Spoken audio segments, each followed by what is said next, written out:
Ladies and gentlemen, I refuse to using the Nobel laureate. I refuse to call him Omni. I refuse to call him poet. I refuse to call him anything you want to call him. There is a hunter. There is the conscience of the nation, Professor Wole.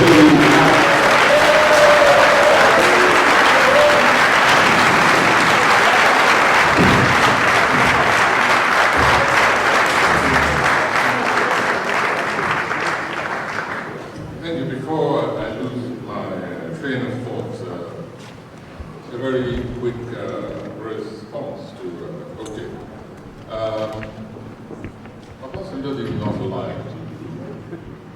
The passenger did not lie to the nation. He didn't lie to the world. I quote you yourself. You said he promised uninterrupted power.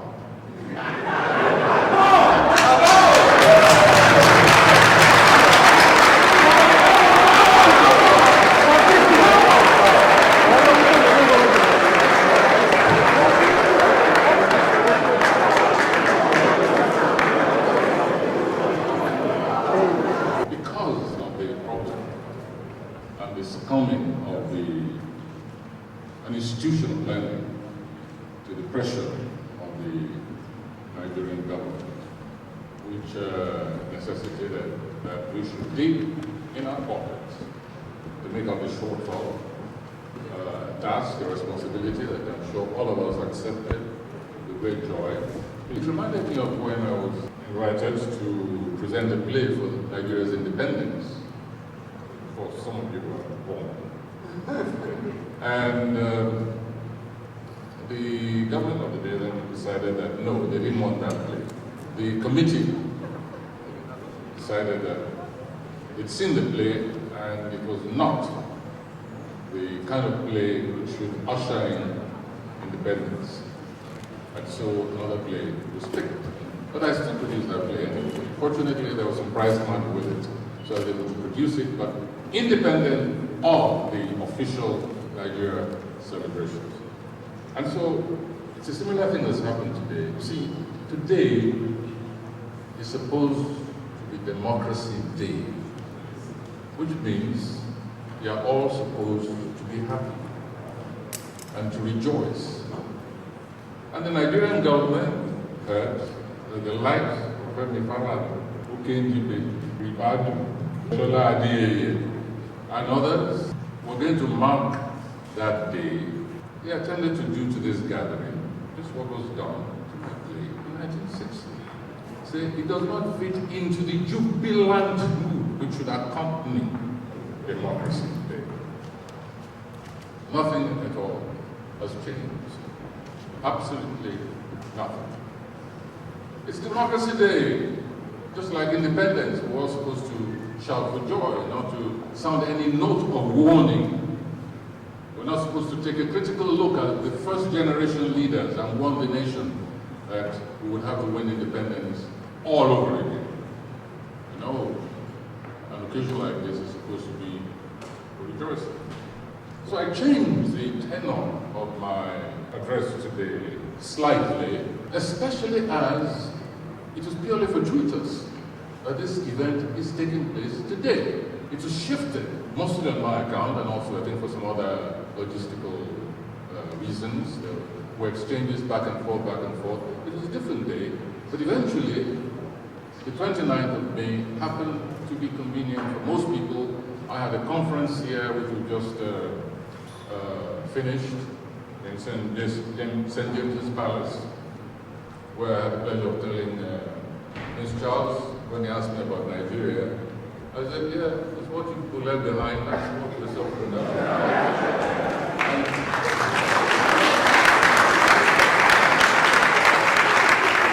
He said, we get blamed for everything. I said, yes, you deserve it. You deserve it. But anyway, so that's how this date, came. But now that it's here, let's rejoice. Democracy Day.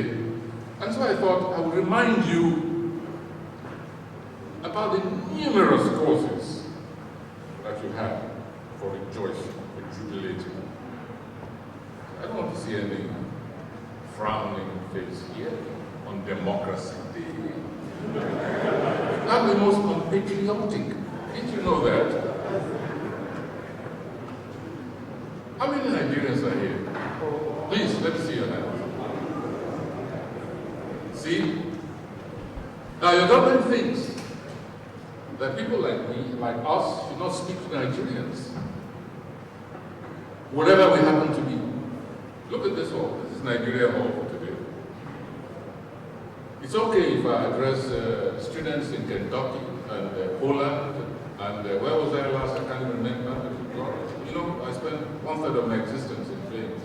So I never remember where at any given time. But the government of Nigeria actually has the nerve to take steps to stop me talking to you.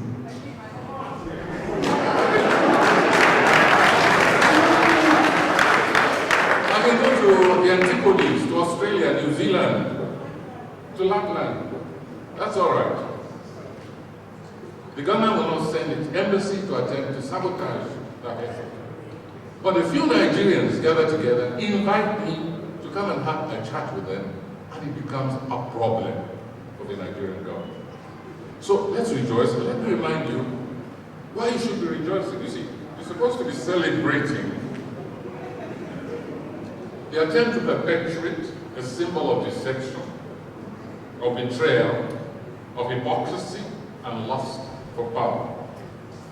I've deliberately, slightly adapted this very address that I made or contributed to the newspapers last year when this first deception was launched against the Nigerian people. So we're supposed to forget, of course, to ignore the egregious expression of personal ego that sought to enshrine a date as a national event of an individual's assumption of power.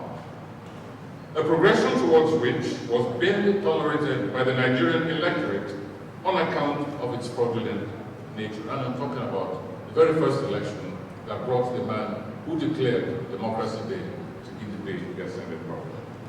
Those who insist on perceiving that 1999 electoral exercise as an expression of popular will are urged to turn the pages of the media of that period and re-educate themselves through the confessional statements. We don't even need the EU, external observers, and so on. You know, no, tell us about the election. It's very useful. But no, there are the confessional statements of those who rigged the last two post-military elections we have had. When the thieves fell out, they began exposing the backside of one another. The nation may forgive much. It should not permit itself to forget. Many of us have indeed completely shrouded that date on our popular calendar, our political calendar.